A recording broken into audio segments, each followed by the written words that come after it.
माननीय चेयरमैन साहब, बहुत बहुत धन्यवाद। आज मेरा सौभाग्य है कि वंदे मातरम राष्ट्रगान पर इस सर्वोच्च सभागृह में अपने विचार प्रकट करने के लिए अवसर मुझे मिला।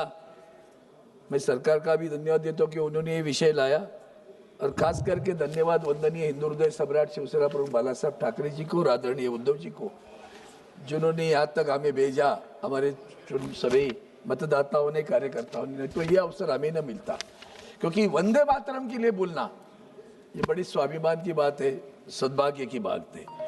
सभापति महोदय, आप जानते हो कि अभी तक जो सब सदस्यों ने बोला, बहुत सारी चीजें बताई है। मैं एक पूर्व घटना बताऊंगा। 1873 में एक घटना घटी जिसमें श्री बंकिम चंद्र चटर्जी को एक अंग्रेज अधिकारी बरहामपुर छावनी के कमांडिंग ऑफिसर लेफ्टिनेंट कर्नल डापिन द्वारा अवमानित किया गया था।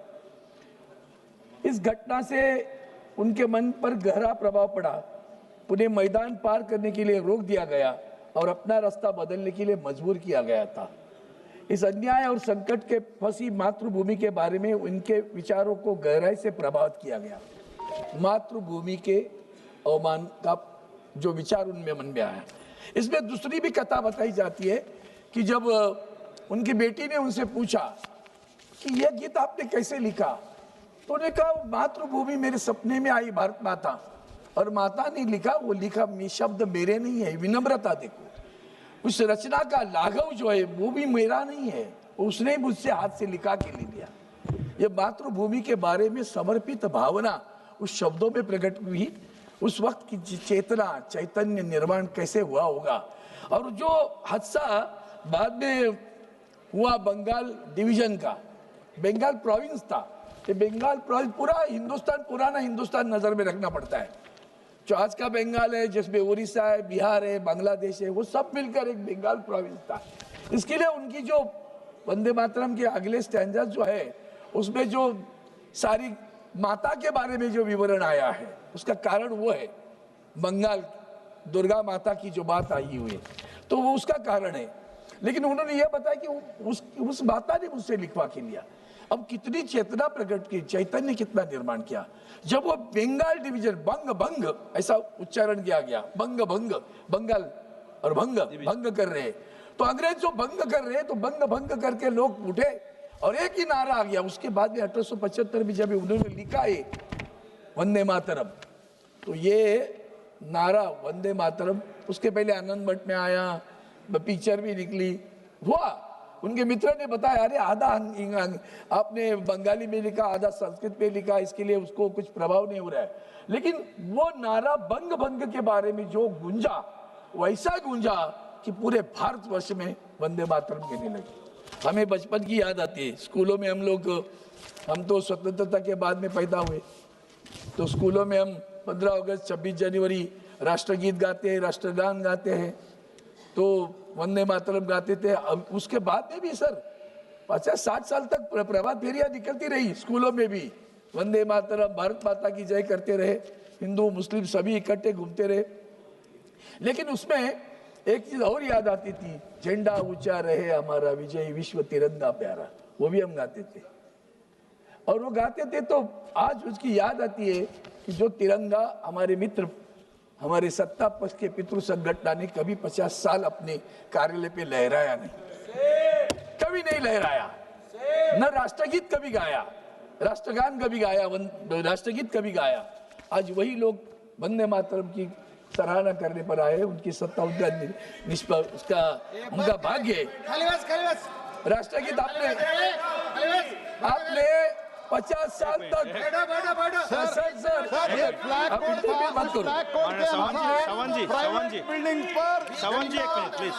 नहीं, जो मैं बोल रहा हूँ सच्चाई बोल रहा हूँ। सच्चाई ये है कि आगे चलकर और बताता हूँ, डॉक्टर हेडगेवार जी और माननीय गुरुजी, जिनको मैं मानता हूँ आज भी, उनके किताब में कहीं भी वंदे मातरम का उल्लेख नहीं है, किसी भी किताब में बताना। अब डॉक्टर हेडगेवार जी के और अपने गोलवलकर गुरुजी के किताब में कहीं वंदे मातरम का उल्लेख हो तो बता दें। मैं यही कहता हूँ आपको। इसलिए मेरा कहना इतना ही है कि आज हम लोग ये जो कर रहे, तो उसके बाद में 1907 में मैडम भिकाजी कामाने वंदे मातरम का जिन लोगों ने विरोध किया उसके बारे में भी कांग्रेस के हर कार्यक्रम में वंदे मातरम गाया जाता था। ये झगड़े के चक्कर में मैं नहीं गिरता। 1905 में मातृभूमि की सेवा को एक अभियान और एक कर्तव्य के रूप में बढ़ावा देने के उत्तरी कलकत्ता में वंदे मातरम संप्रदाय की स्थापना हुई। 20 मई 1906 को बरिसाल, जो मैंने अभी बताया बांग्लादेश का जो है, 10,000 से अधिक हिंदू और मुस्लिम वंदे मातरम झंडे लेकर घूमे। 1906 में वंदे मातरम नामक एक अंग्रेजी दैनिक निकला। 1905 में बंगाल के रंगपुर के स्कूल में लगभग 200 छात्रों के पर वंदे मातरम का नारा लगाने के लिए 5-5 रुपया जुर्माना किया गया। सर, वंदे मातरम का नारा लगाना, बोलना, घोषणा देना, उसके ऊपर जुर्माना। आज भी हमारे राज्यसभा में एक नियम है, थैंक यू नहीं कहना, थैंक्स नहीं कहना, जय हिंद नहीं कहना और वंदे मातरम भी नहीं कहना। हम हाल ही में राज्यसभा के हमारे महामहिम उपराष्ट्रपति से मिले थे। आज तक जो कलम है, नियम है, उससे उन्होंने निष्कासित आज तक नहीं किया गया है।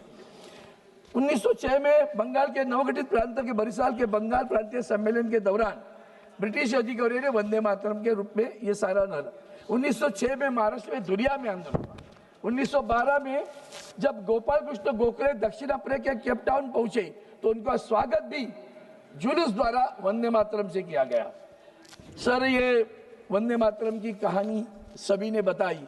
उसके आगे चलकर मैं आज इतना ही कहता हूं कि अगर हम 125 वर्ष होने का इसका करोड़ोत्सव मनाते हैं तो हमें कुछ चीजों में अंतर्मुख होने की आवश्यकता है। वो चीजें ऐसी है कि जो आजादी का सम्मान हम करने जा रहे हैं, तो मेरी पहली बात है कि स्कूल की बात कर रहा था मैं, तो याद आ रहा है नंदुरबार एक जिला है महाराष्ट्र में। शिरीष कुमार नाम का एक लड़का, 14 साल का बच्चा, हाथ में तिरंगा लहराए हुए, विदेशी कपड़ों की होली चल रही है, भारत माता की जय कह रहा है, वंदे मातरम कह रहा है। अंग्रेजों की पुलिस गोली मारती है, उसे उसकी हत्या कर देती है। ये है हमारा इतिहास। सर, 1942 में चले जाओ आंदोलन, ये कहीं नहीं थे उसमें। चले जाओ आंदोलन में कहीं नहीं थे भैया। वो हमारे मुंबई में अगस्त क्रांति मैदान है, उस मैदान पर सारे देश के नेताओं को अंग्रेजों की सरकार ने जब अरेस्ट किया था, हिरासत में लिया था, तो एक लड़की खड़ी हुई, उसका नाम था अरुणा असफ अली। अरुणा असफ अली तिरंगा लेकर मंच पर गई, भारत माता की जय कहा, वंदे मातरम कहा, जुलूस निकला, आजादी का जुलूस निकला। आज हम आजादी की बात करते तो आत्मनिर्भरता की भी बात करते हैं। आदरणीय प्रधानमंत्री जी ने आत्मनिर्भरता की बात की, मैं उनकी सराहना करता हूं। ये आत्मनिर्भर होना अच्छी बात है, सही में आत्मनिर्भर है। कौन सी संस्था है हमारी जो आत्मनिर्भर है? कौन सी संस्था हमारी है जो आत्मभान रखकर काम करती है? न्याय व्यवस्था से लेकर कोई भी संस्था लीजिए आप, सीबीआई लीजिए, इनकम टैक्स लीजिए, ईडी लीजिए और चुनाव आयोग लीजिए, एक भी आत्मनिर्भर नहीं है, ना आत्मभान रखकर काम करता है। वंदे मातरम कहना है ना, तो ये भी देखना है, इधर भी वंदे मातरम की जरूरत है। जिस माता की हम सराहना कर रहे, जिस मातृभूमि की सराहना कर रहे, उस मातृभूमि पे लोग न्याय की मांग कर रहे हैं। आज कर्नाटक में बेलगांव, कारवार, निपाणी, भालकी, बीदर के साथ महाराष्ट्र में आना है। यह आंदोलन 60 साल से चल रहा है। सुप्रीम कोर्ट में दावा प्रलंबित है। आज का दिन है, फिर वही दिन है, जाकर देख लेना, वहां आंदोलन चालू है। कर्नाटक में किसी पार्टी की भी सरकार हो, उनको अरेस्ट कर देती है। जनतंत्र, फिर दोबारा वंदे मातरम का नारा देना पड़ेगा, आत्मनिर्भर होना पड़ेगा, आत्मभान रखकर करना पड़ेगा, फिर दोबारा वंदे मातरम का नारा देना पड़ेगा, क्योंकि संविधान पर हमें आँच आ रही है। संविधान के ढांचे पर हम लोग हमला कर रहे हैं, रोजाना हमला कर रहे हैं। एक भी संस्था आजाद नहीं है। आजादी की लड़ाई फिर दोबारा लड़नी पड़ेगी। मैं आपको इतना ही कहता हूं सर कि अभी ये सब जो हम कह रहे, एक भी संस्थाएं नहीं हो रही है। हमने क्या कर दिया? प्रधानमंत्री कार्यालय सेवा तीर्थ, राज्यपाल कार्यालय लोक भवन। अरे भैया, लोक भवन ये नाम बदल के होने वाला है क्या? तीर्थ प्राशन करना, देखो तीर्थ देखने भी नहीं मिलता, प्राशन करना तो दूर। लोग सेवा कहने के लिए ठीक है, सेवा का मंदिर के दरवाजे बंद है। और हम आज़ादी की बात करते हैं, आत्मनिर्भर की बात करते हैं, वंदे मातरम की बात करते हैं। मणिपुर में आज भी वंदे मातरम की जरूरत है। नहीं ध्यान दिया, प्रदूषण पर नहीं ध्यान दिया, चुनाव आयोग पर नहीं ध्यान दे रहे। मैं आखिर में आपके सामने एक कविता, हमारे गदी माडगुल साहब ने एक कविता गाई थी। वो कविता 1948 साल में उन्होंने 1948 में गाई थी। वो मैं जानबूझकर इतना ही कहता हूँ कि किस तरह से हमारा कारोबार चल रहा है।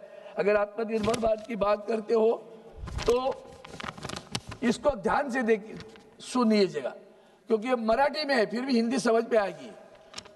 धीरे धीरे बोलिए। वेद मंत्रा हूं ना अम्मा, वेद मंत्रा हूं ना अम्मा, वंदे वंदे मातरम।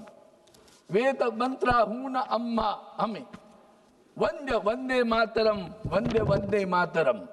माऊलीच्या मुक्ततेचा यज्ञ झाला भारती, माऊलीच्या मुक्ततेचा, वही भारत माता। माऊली कौन है? माऊली मतलब माँ, भारत माता की मुक्तता के लिए यज्ञ झाला भारती, पूरा देश यज्ञ हो गया। त्यात लाखो वीर देती जीवितांच्या आहुति, शूरता वीरता से लोगों ने अपने प्राण अर्पण कर दिए, न्योछावर कर दिए। आहुति ने सिद्ध केला मंत्र वंदे मातरम, मंत्र वंदे मातरम, वंदे वंदे मातरम।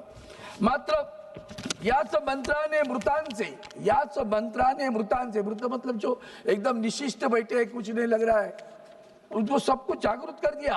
याच मंत्राने मृतांचे राष्ट्र सारे जागले, शस्त्रधारी निष्ठुरांशी शांतिवादी झुंजले। शस्त्र उन्हें पास, अंग्रेजों के पास शस्त्र था, निष्ठुर थे, तो उनके सामने लड़े महात्मा गांधी जैसे विचारधारी शांति दूत झुंझले।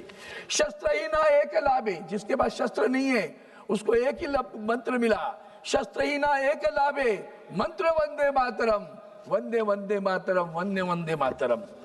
निर्मिला मंत्र ज्ञानी आचार्यला झुंझुनी, जिन्होंने निर्माण किया मंत्र वंदे मातरम, उन्होंने आचरण भी किया, संघर्ष किया। निर्मिला मंत्र ज्ञानी आचार्यला झुंझुनी, ते हुतात्मे देव झाले स्वर्गलोकी जाऊनी। हुतात्मा बने, स्वर्गलोक में गए, लेकिन हमारे लिए भगवान है, हमारे लिए भगवान है। भगत सिंह है, सर एक आखिरी लाइन है। गातयांच्या आरतीचे ते हुतात्मे देव झाले स्वर्गलोकी जाऊनी, गातयांच्या आरतीचे गीत वंदे मातरम, गीत वंदे मातरम, गीत वंदे मातरम। जय हिंद, वंदे मातरम सर। धन्यवाद जी।